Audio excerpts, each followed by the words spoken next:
Bonjour frères et sœurs, que la paix du Seigneur soit avec vous. Bienvenue dans Shama au quotidien. Aujourd'hui nous partageons Genèse chapitre 33 versets 1 à 20 avec ce thème Jacob et Ésaü se retrouvent.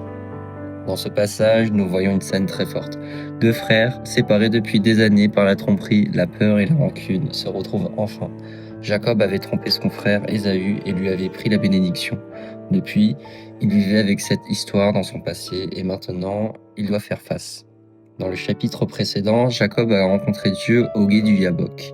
Cette rencontre l'a profondément changé. Dieu a touché sa hanche et Jacob en est sorti boiteux. Physiquement, il est devenu plus faible, mais intérieurement, il n'est plus le même homme. Avant, il fuyait, il calculait, il essayait de contrôler. Maintenant, il avance avec une autre attitude. Avant de rencontrer Ésaü, Jacob avait pourtant peur. Il s'était demandé, est-ce que mon frère m'a pardonné ? Est-ce qu'il va se venger ? Est-ce qu'il vient pour me faire du mal ? Quand il apprend qu'Ésaü arrive avec 400 hommes, cela ne ressemble pas vraiment à un accueil chaleureux. On dirait plutôt une armée. La tension est forte, le cœur de Jacob devait être rempli d'inquiétude. Mais cette fois, Jacob ne se cache pas. Il ne met pas les autres devant pour se protéger. Au contraire, il passe lui-même devant sa famille pour aller à la rencontre de son frère. Le verset 3 dit « Lui-même passa devant eux. Il se prosterna en terre 7 fois, jusqu'à ce qu'il soit près de son frère. » Ce geste montre une grande humilité. Jacob ne vient pas avec orgueil, ni pour se justifier. Il vient avec respect, avec repentance, avec un désir de paix. Et là, quelque chose de magnifique arrive. Ésaü court vers lui, le prend dans ses bras, se jette à son cou, l'embrasse et tous deux pleurent. À ce moment-là, il n'y a pas besoin de mots, il n'y a pas besoin de beaucoup de paroles. Les gestes parlent plus fort que les mots.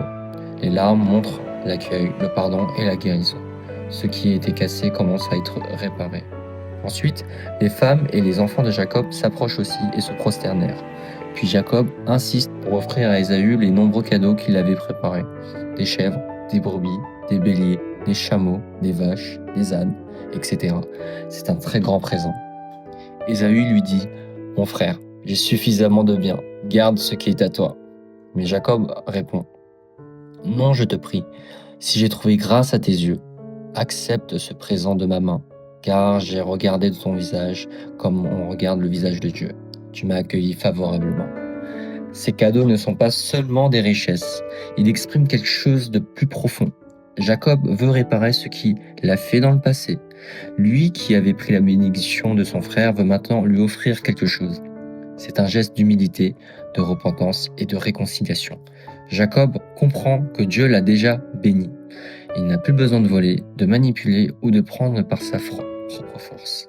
Quand quelqu'un a vraiment rencontré Dieu, son rapport aux autres change aussi.